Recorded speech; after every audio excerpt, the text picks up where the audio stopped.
Yeah. That was our fingers. So happy.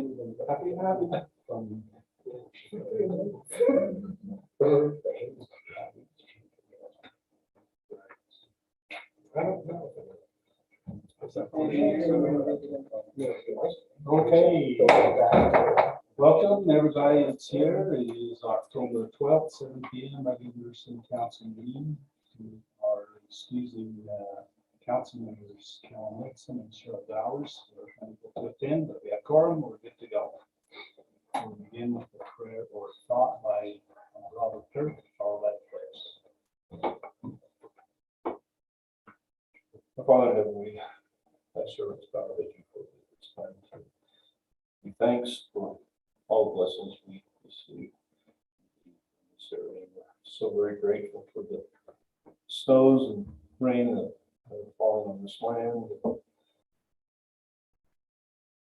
And we pray that this will be a pattern that will continue throughout the winter months, that we might be able to, in the spring, fill our reservoirs, and that the people of this area may be able to flourish. We're so grateful for the opportunity which we have to represent the fine people of this community. Yes, the nice spirit be with us, guide direct our thoughts and actions at this time, and making those things that are best for this community. For the nation we live in, for the freedoms we have. And these things we say in thy Son, Jesus Christ. Amen. I pledge allegiance to the flag of the United States of America and to the republic for which it stands, one nation under God, indivisible, with liberty and justice for all.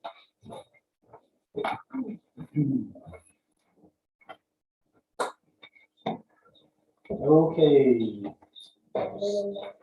Anticipating a possible change in the agenda, we won't need to do that because we have someone present. So we're ready to approve the agenda and minutes. Any questions? I'll make a motion that we approve the consent agenda and minutes. I'll second it. Ms. Bowers and Monson, all in favor? I'm not Powers. It's It's cool, guys. Whatever. No, I was just getting the text from her a minute ago, so. Got Cheryl on the brain, I guess. Okay. We got it right. We got it right for the minutes, so just ignore the person behind it.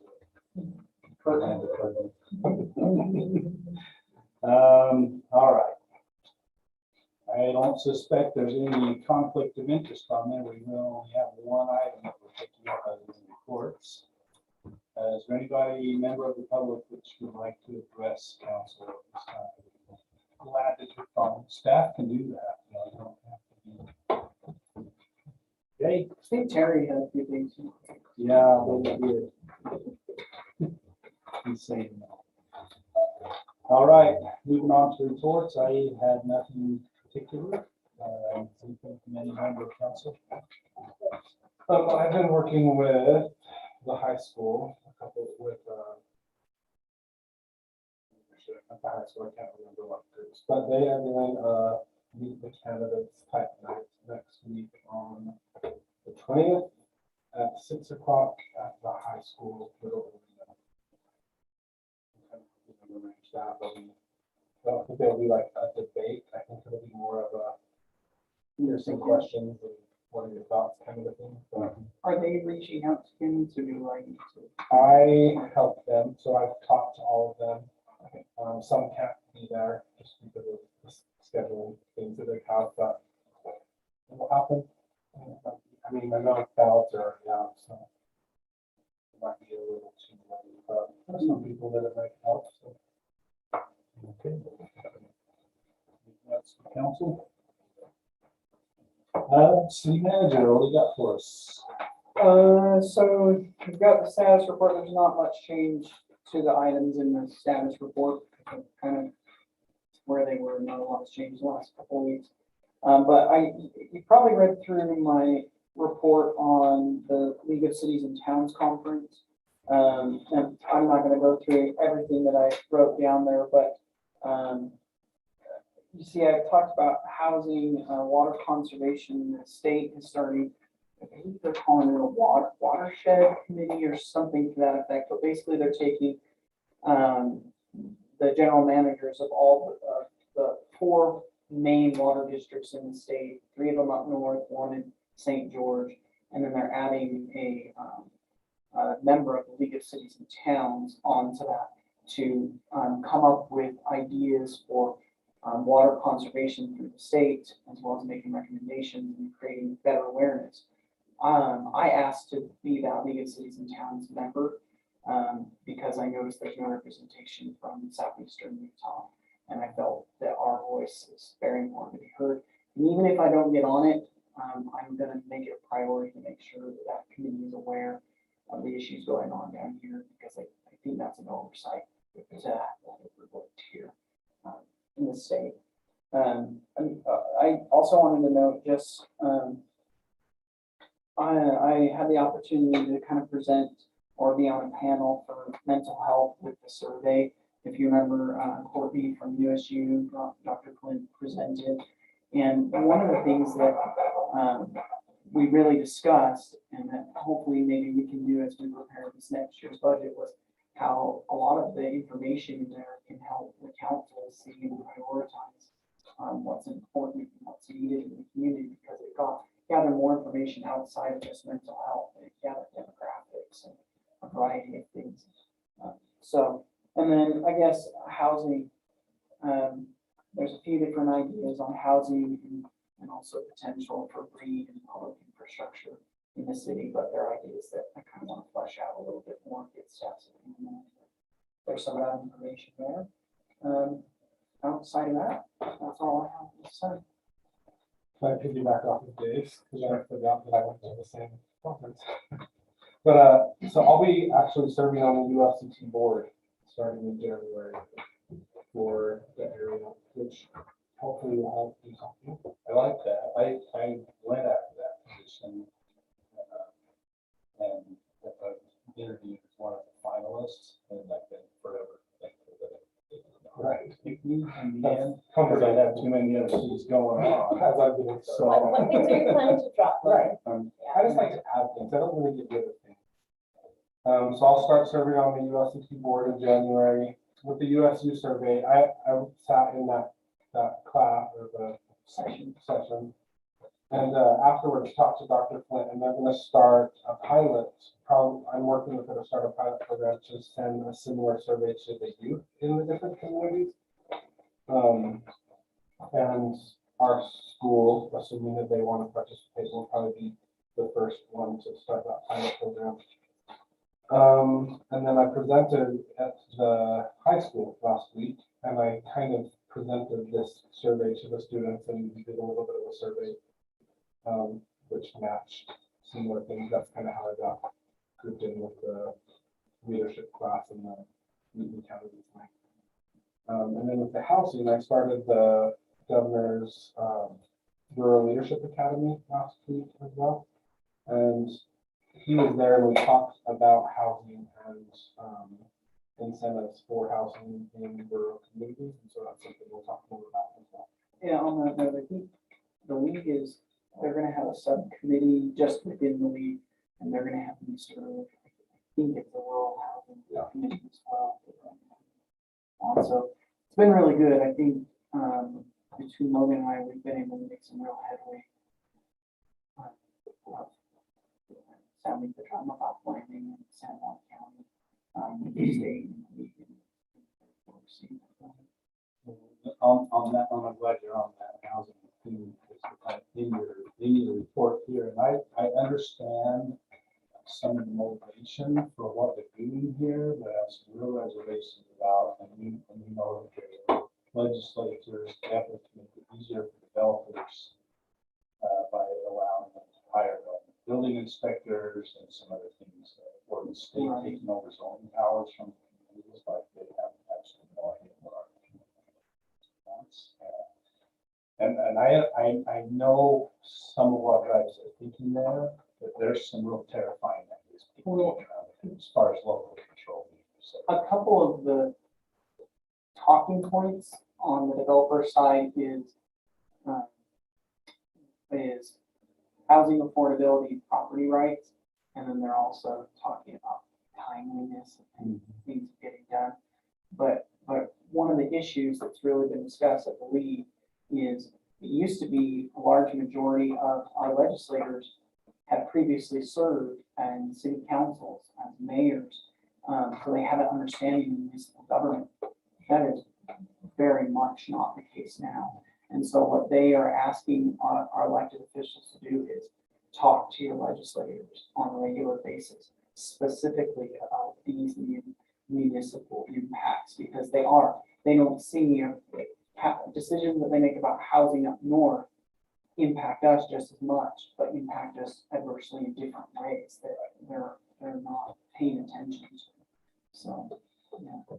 Kind of ironic in a very conservative state, trying to have the more high up type control, if that makes sense, when we know, generally speaking, local control is best of what's going on in their own community. So it's just kind of an irony. It's trending that way. Yeah, unfortunately. So, with what you have voted, or, you know, took the rules and they're along with other communities, it's right. So, I've been watching some of that with some customers.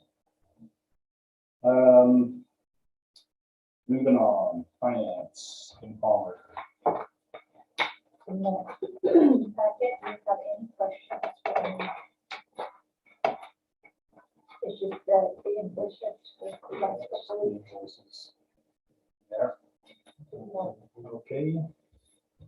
Water, Terry, how's our water here so far? We're at an average. So All it's 12 days of it. all 12 days, it's normal to have an inch of water by now, and that's what we have. So we don't want to talk about last month's, do we really?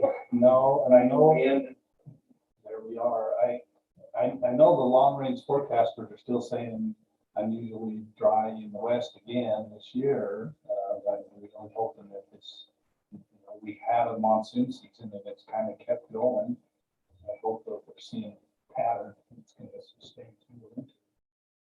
Harry, for public clarification, you're saying an inch of water this month, not Since the first. yeah, the water year started October 1st. Okay. That was the old, we was the new. I didn't check the math and all the columns, but I'm assuming they're right. I didn't check it either. I'm counting on Hey, Excel. you know what they say about assumptions, right? Yeah. There was something really totally weird last time. Yeah. Something like that, so. I think that was corrected from last time. Okay. Rec report, David Palmer. I failed to bring up in the last meeting to point out that we got all of our new workout equipment at the wellness center. I heard about Kind it. of a big deal, and I didn't even bring it up. As soon as I sat down, I'm like, I missed my opportunity to brag a little bit, because it's turned out really nice. We've had nothing but positive This is feedback on a from reseal, people. right? On rotation. Yeah, every 48 months now, everything gets replaced instead of just treadmills and bikes and stuff, so it's going to be really good.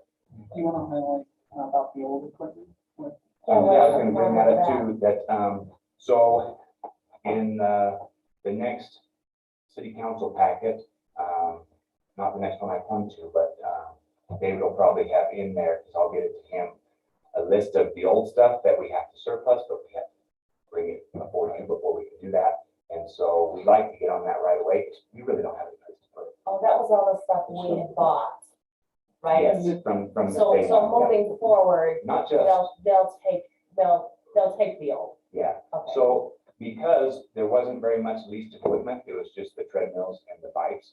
And we had so much with all of the other stuff that they found out that it was going to cost them more to come down with the truck, with the prices of the truck than some of the equipment was worth. So they actually deeded it to us.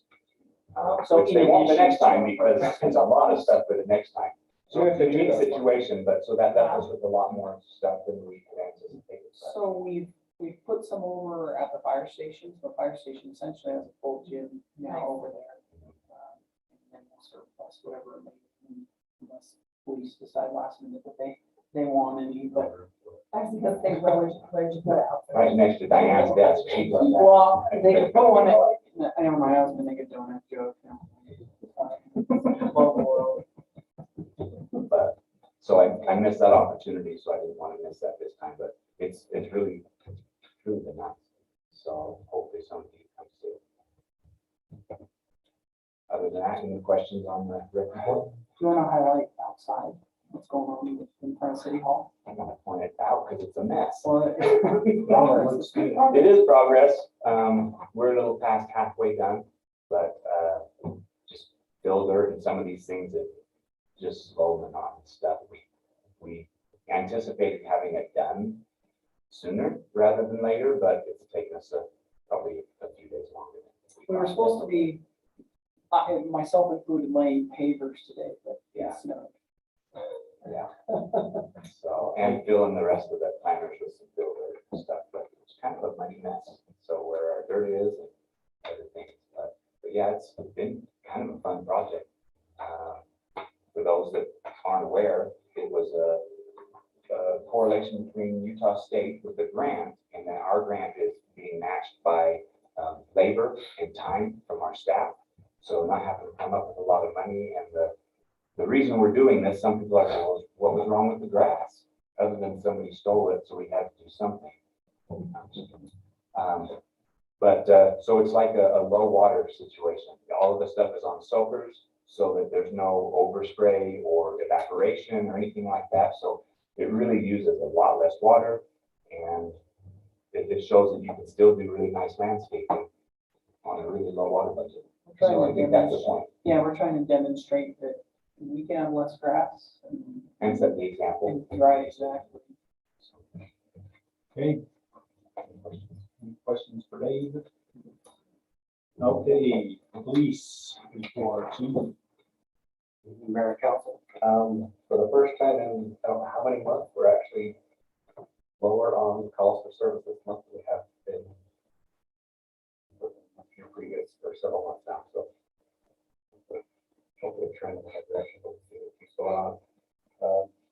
Just one thing on the type of call from the report, the third from the bottom says consent or probable cause.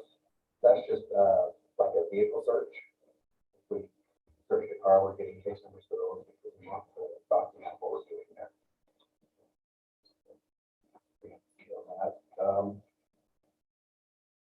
Even though we're down a few case numbers over last year at this time, our citations and violations arrests are still about double what we were last year. So we're up ahead. I wanna know who wrangled with the cows.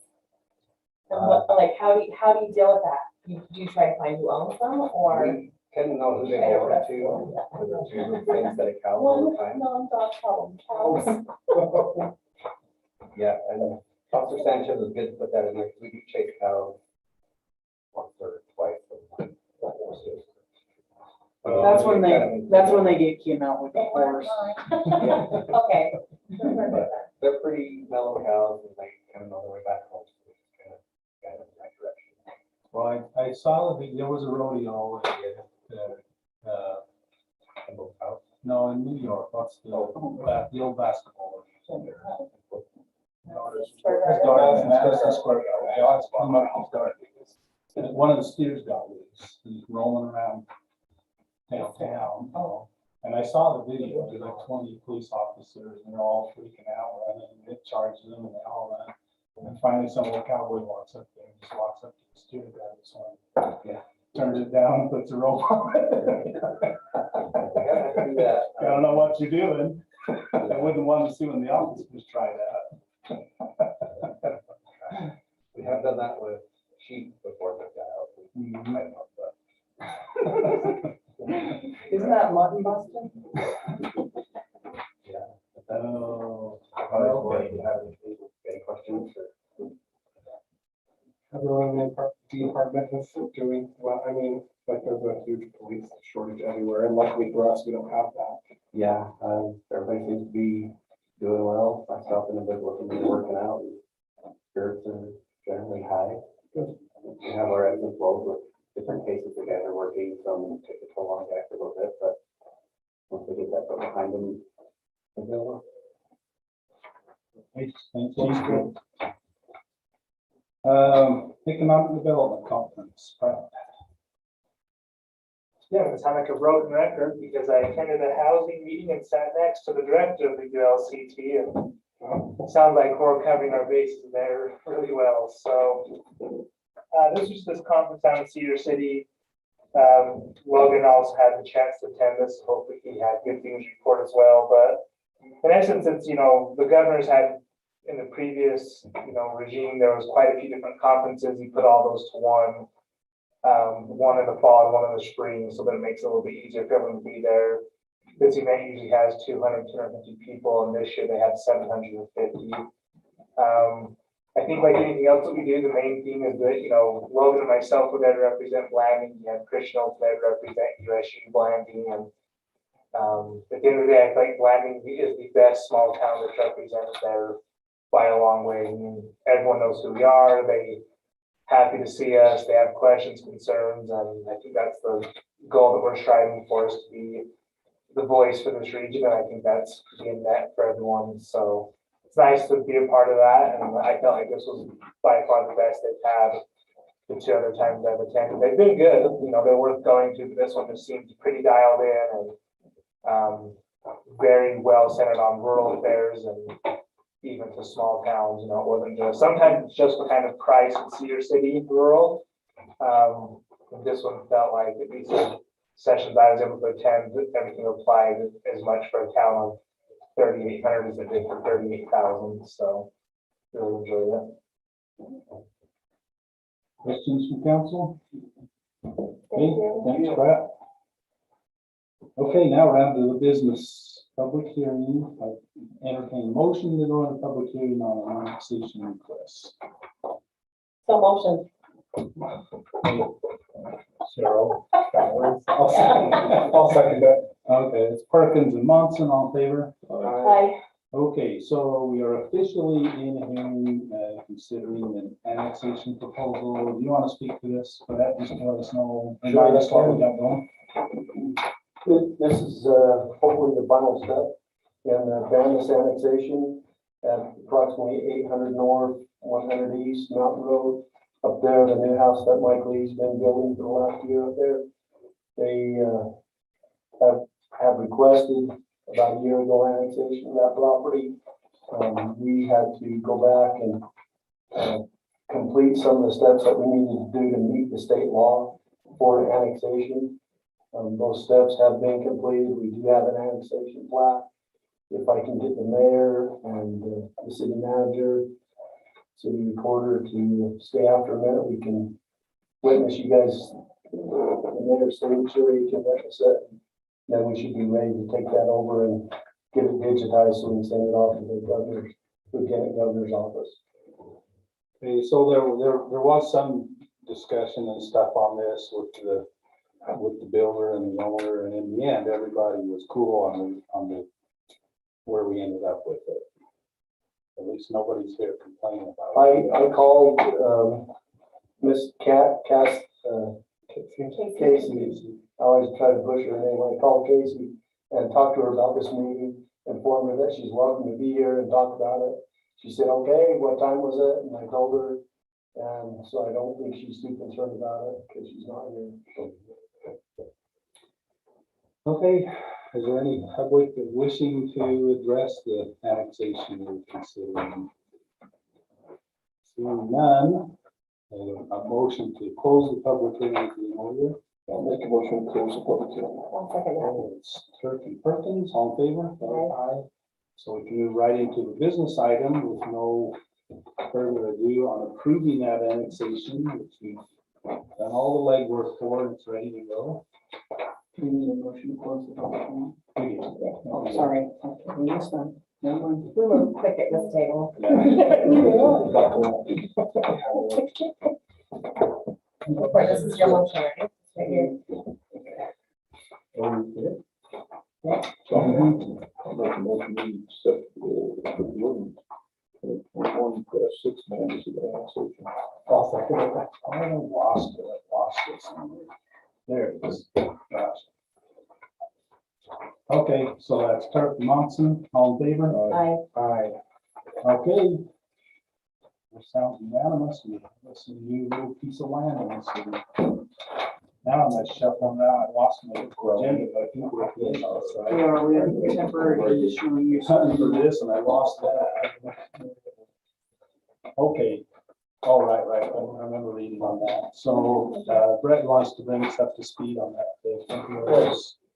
So, as most of you know, Jason Watkins recently passed away, and he had a conditional use permit on his property down there on Continental Street, next to the South City Park, for a modular unit to house his mother on the property.